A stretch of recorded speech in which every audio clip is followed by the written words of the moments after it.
Bonjour, donc ici je vais vous montrer le démarrage part winding et comment on sait reconnaître sur un compresseur que c'est un part winding. Donc vous avez la plaque signalétique et ne pas confondre avec les moteurs 2 vitesses ou des moteurs démarrage étoile triangle et tout ça.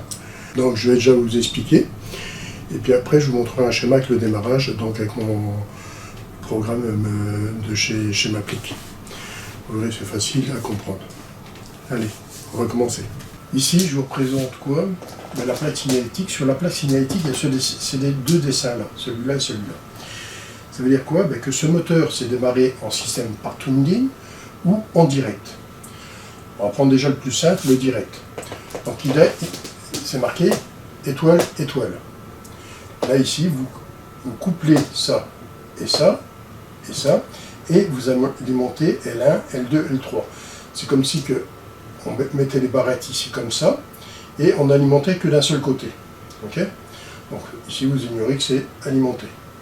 Okay, donc vous mettez les barrettes dans ce sens-là. Je vais expliquer après l'intérieur. Alors ici le part winding, c'est démarrage étoile d'un moteur et démarrage étoile total.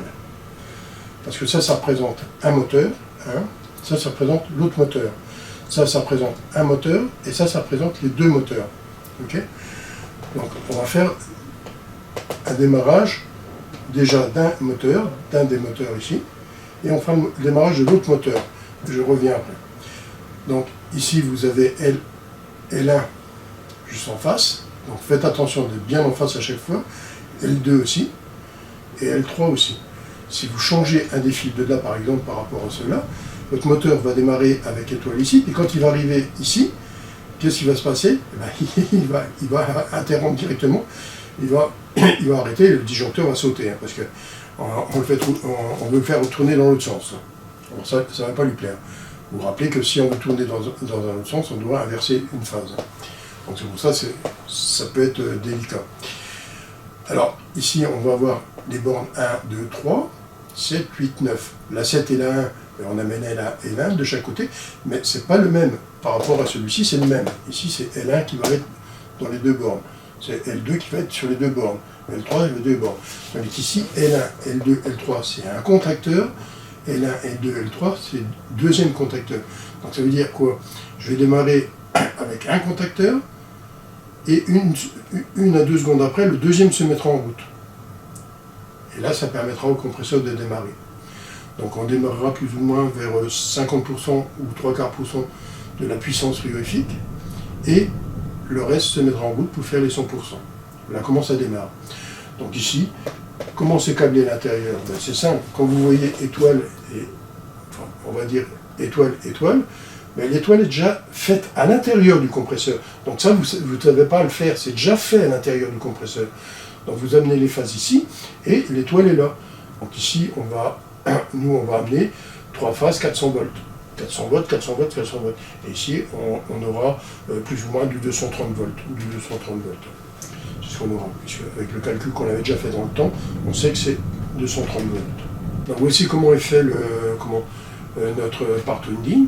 Donc retenez bien, dès que vous voyez ce genre de truc, faites bien attention, c'est des part winding. C'est marqué dessus d'abord.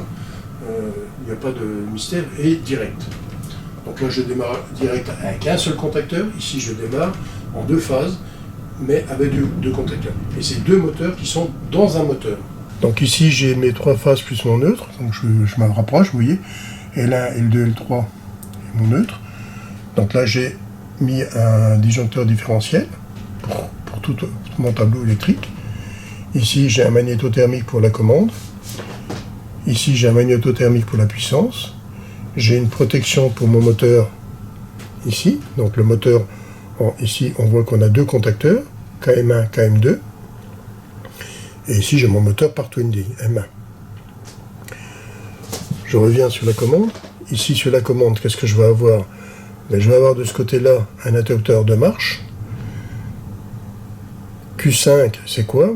C'est la protection de mon moteur. Si elle vient à déclencher, Q5 s'ouvre et il m'arrête directement le moteur et les contacteurs. Bon, le moteur sera déjà arrêté avec Q5, mais toute la commande va être stoppée. ici j'ai un BP de protection, donc pressostat basse pression, quand la pression va chuter, il va s'ouvrir. Un pressostat HP de sécurité, donc ces deux-là, c'est des sécurités. Je les ai mis en sécurité. J'ai simplifié le schéma, je vous le dis tout de suite. Le HP, quand la pression va monter, il va s'ouvrir. Q2, c'est quoi? Q2, c'est ma protection magnétothermique qui est ici, de ma puissance.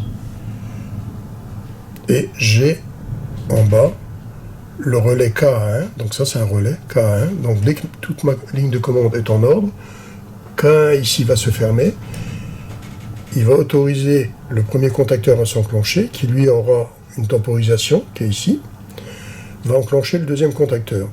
Donc ici, on va voir qu'il y aura une différence. Donc celui-ci va s'enclencher en part winding, et 2 secondes après, j'ai fait un écart un peu plus long, mais 2 secondes après, j'ai le deuxième contacteur, pour qu'on voie bien l'enclenchement du premier et deuxième, que j'ai fait un écart plus long. Donc maintenant, on va voir. Donc, je vous ai cité tous les appareils qu'il y avait dessus, donc les disjoncteurs différentiels, les deux sécurités disjoncteurs magnétothermiques, ma sécurité moteur, mes deux contacteurs moteurs, et les bobines des moteurs qui sont ici, plus la bobine K1 avec toute la sécurité, et ma temporisation qui est ici, qui est liée avec celui-là. Et la sécurité K1, tant que ici tout n'est pas fermé et que K1 n'est pas enclenché, je n'autorise pas mes deux contacteurs à s'enclencher, qui vont enclencher ces deux-là. Donc on va faire la simulation maintenant. Donc ici on voit qu'on a, j'ai les 3 phases ici plus le neutre. Donc les 3 phases, on va les envoyer là-bas. Donc ici, enclenchement des disjoncteurs différentiels. Donc on voit que les 3 phases arrivent en puissance. Et ici j'ai phase et neutre qui arrive pour la commande.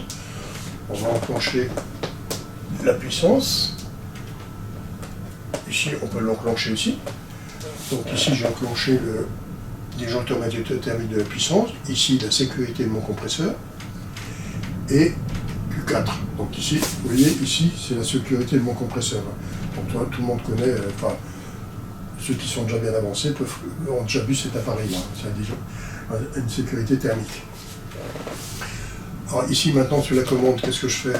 J'enclenche ici. Alors vous voyez que Q2, quand je l'ai fermé, tout à l'heure celui-ci était ouvert, maintenant il est fermé. Q5 aussi, j'ai fermé, vous voyez, il réagit en même temps. Vous voyez, il s'ouvre et il se ferme, ils sont liés. Okay, et pareil pour Q2. Q2, si je l'ouvre, ici il s'ouvre. Donc la liaison est bien faite. C'est un programme super génial, chez Maplic, il est génial. Donc ici, j'ai tout qui est fermé, j'ai plus que mon interrupteur marche-arrêt à enclencher. Alors vous allez voir, quand je vais enclencher ici, lui il va se fermer, le contacteur là va s'alimenter, et quelques secondes après, celui-ci va s'enclencher. Donc, premier contacteur s'enclenche ici, et quelques secondes après, celui-là là-bas. Donc on démarre déjà avec 50 à 3/4% de la puissance, et après on démarre là. Alors, un truc que je ne vous ai pas signalé, dans la plupart du temps, les moteurs part winding en démarrage, on fait un démarrage à vide. Alors c'est quoi un démarrage à vide? Je bypasse la HP et la BP, soit que j'ai une vanne magnétique qui est mise sur le compresseur directement et qui me laisse un passage à la plaque à clapet, ou soit que je rajoute une vanne magnétique entre la HP et la BP qui bypasse la HP et la BP et qui fait démarrer mon moteur à vide. Donc ici maintenant je vais mettre la commande. Voilà, j'ai mis la commande. On voit que le neutre il fait tout le tour. Bon, là c'est logique, je vous ai expliqué. Il s'est remonté, pourquoi? Parce que ici c'est un fil, ici c'est un fil, c'est une bobine, mais c'est un fil. Donc il s'est remonté jusque là le neutre. Et là il a arrêté là. Et là ici il remonte jusque là, jusqu'à l'interrupteur marche. Maintenant j'ai enclenché le marche et vous allez voir l'enclenchement de K1 et lui va s'enclencher, lui va se fermer. Et quelques secondes après, celui-ci va s'enclencher grâce à la temporisation qui est ici, et le deuxième s'enclenchera. Ce qui fait que mon moteur va démarrer à 3/4, à 50% de sa puissance, et le reste va se mettre en route. Ça dépend des moteurs part winding, quand je dis 3/4 ou 50%. Là, ici, j'enclenche. Ouais, vous voyez, l'autre va s'enclencher, paf, vous voyez, et mon moteur est démarré là-bas. Maintenant, j'arrête de nouveau. Tout s'arrête. Je vais refaire un démarrage pour vous montrer une deuxième fois. Donc ici, observez bien, K1 s'enclenche, lui se ferme. Vous voyez, le moteur n'est pas démarré complètement. Maintenant, le deuxième se met en route. Et voilà. Voilà, ça c'est le part winding. Je répète, faites attention à la plaque signalétique. Voilà, le part winding est fini. Alors, faites attention parce que c'est le premier truc à regarder sur un compresseur, c'est regarder ses tensions et regarder comment il doit être câblé. Et bien reconnaître le part winding. Parce que je me rappelle, sur une installation, moi je m'étais occupé de toute la tuyauterie de A à Z sur le changement d'un compresseur. Et mon collègue, lui, s'était occupé de la partie électrique. C'est un électromécanicien, donc je lui faisais confiance. Quand j'ai voulu le mettre en route, ça fait boum. Lui, il avait mal branché, mais vraiment super mal branché. Il croyait que c'était un démarrage étoile triangle. Alors ça n'a pas fait plaisir au compresseur. Hein. Donc on a eu de la chance, il n'a pas pété, mais on a eu une grande chance. Donc oui, n'importe qui peut le rencontrer, ce problème. Bon, il est vrai que quand vous mettez en route une installation, vous devrez contrôler tout. Bonne pensée à ça. Allez, bonne fin de journée.